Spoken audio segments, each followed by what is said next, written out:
मित्रांनो, तू हिरे माझा मित्र या मालिकेच्या पुढील भागात आपल्याला असं बघायला मिळते, तिघी जणी गप्पा मारत असतात. तेवढ्यात एक माणूस दारात येतो आणि तो म्हणतो, मी पतपेढीकडून आलेलो आहे. तुमचं जे काही लोन आहे ते तुम्ही क्लिअर केलेलं नाहीये, त्यामुळे तुम्हाला आजच्या आज हे घर सोडावं लागणार आहे.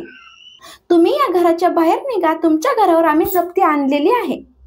हे ऐकल्यानंतर आता ईश्वरी आणि घरातल्या सगळ्यांनाच खूप मोठा धक्का बसतो. ईश्वरी म्हणते की घरावर जप्ती आली, आता आपण जायचं तरी कुठे, हा प्रश्न सगळ्यांसमोर पडलेला असतो. सुप्रिया म्हणते, आता काय करायचं जयवंश. ती माणसं म्हणतात की चला आता तुम्ही घराच्या बाहेर पडा. ती माणसं असं म्हटल्यावर काय करू त्यांना काहीच कळत नसतं. तर इकडे अर्णव ईश्वरीच्या घरी आलेला असतो आणि तो म्हणतो, मी सिंदूर, इथे तर कॅमेरा आहे, मग आपण या कॅमेऱ्याच्या साहाय्याने बघू शकतो ना नक्की काय घडलंय ते. या कॅमेऱ्यावरून आपल्याला नक्कीच समजू शकतं की ही मिठाई खराब करण्याचं काम कुणी केलं, मिठाईवर पेट्रोल कुणी टाकलं, तेव्हा हा कॅमेरा कोणाचा आहे आणि ह्याचा ऍक्सेस कुणाकडे आहे.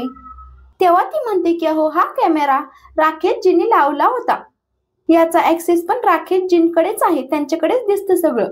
तेव्हा मग अर्णव म्हणतो, अगं मग बोल ना त्यांच्याशी, ते सांग त्यांना या सगळ्याचा ऍक्सेस दे म्हणून. ईश्वरी लगेच राकेशला फोन लावते.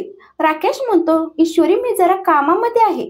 तेव्हा ईश्वरी म्हणते, सर एक मिनिट, इथे ना अर्णव सर आलेत, त्यांना तुम्ही जो कॅमेरा लावलाय ना त्याचे सीसीटीव्ही फुटेज बघायचे. थांबा जरा, मी अर्णव सरांनाच फोन देते. राकेश म्हणत असतो की थांबा ईश्वरी थांबा, पण ईश्वरी काहीच नाही तर अर्णवकडे फोन देते. अर्णव समोरून म्हणत असतो की हॅलो बोला. राकेशला काय बोलावं काहीच कळत नाही. आता राकेश नेमकं काय करणार हे पाहणं खूपच रंजक ठरणार आहे.